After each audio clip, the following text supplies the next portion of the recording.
এই যে ৭৫ বছরের যে নতুন আমাদের এখানে নতুন কি ভাবনা দিতে চলেছেন? ভাবনাটা হয়তো নতুন বলবো না, কাজটা নতুন। কারণ আমরা নারী চরিত্র বা নারী শক্তি নিয়ে তো কাজ দেখেই থাকি।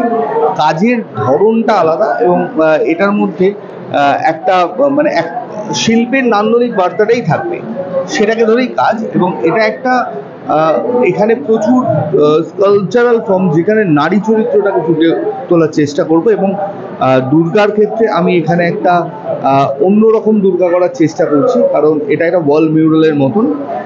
এখানে টেরাকোটা এবং লোহা পাইন কাঠের একটা মিশ্র মাধ্যমে একটা দুর্গার উপস্থাপনা থাকছে। এটা কতটা চ্যালেঞ্জিং হতে পারে? শিল্প তো করার আঙ্গিকে শিল্প করি।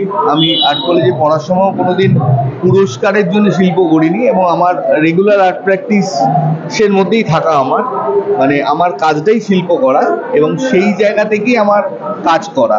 আমি মানে আমি আমি কলকাতার পুজোয় প্রতিযোগিতা আছে, কিন্তু মনে হয় প্রতিযোগিতার ওপরে গিয়ে একটা শিল্পের নান্দনিক বার্তা আছে। মানে আমরা যেরকম একটি মানুষকে আমার ভালো লাগে, যেরকম আপনার ভালো নাও লাগতে পারে, সেখানে মানে আমার কাছে মানে ওই কম্পিটিশনটা মেজর নয়। আমার কাছে আমার মেসেজটা যাতে মানুষ গ্রহণ করতে পারে, বা আমার বক্তব্যটা যাতে শিল্পের আঙ্গিকে, কারণ আমরা তো গল্প লেখা বা গল্প বলা বা অভিনয় করা এটার সঙ্গে যুক্ত নই, এটা পারিও না, আমাদের দ্বারা হবেও না। আমরা যেটুকু করতে পারি, আমাদের একটা ইন্টারন্যাশনাল ল্যাঙ্গুয়েজ, আর যে ল্যাঙ্গুয়েজটা আমরা ক্যারি করতে পারি, সেই ল্যাঙ্গুয়েজের উপরই কাজটা করার চেষ্টা করব। অসংখ্য ধন্যবাদ দাদা।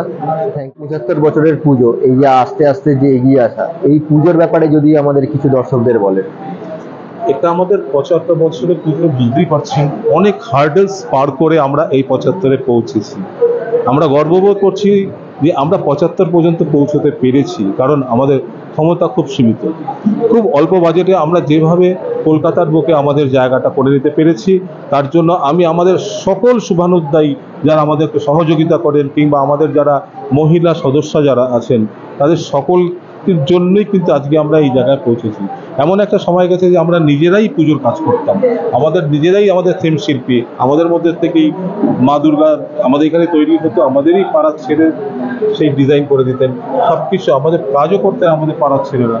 সব কিছু নিয়ে আমরা এইভাবে এগিয়ে এসেছি।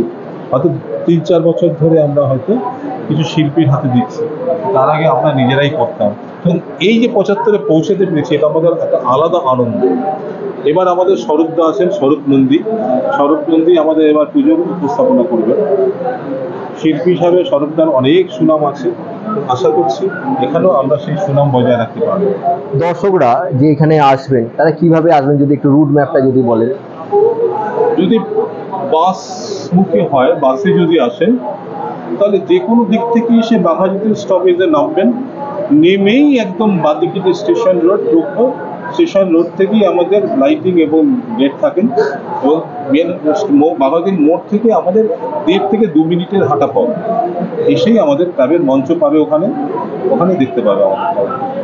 আর পুজো ফ্লিক্সের দর্শকদের জন্য একটা ছোট্ট করে শুভেচ্ছা বার্তা।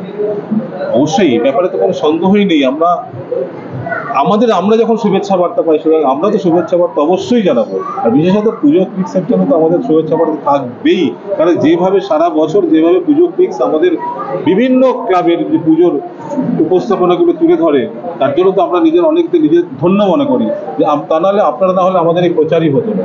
তো আপনারা আমাদের বড় প্রচার মাধ্যম, তাই আপনাদের অবশ্যই ধন্যবাদ। অসংখ্য ধন্যবাদ দাদা।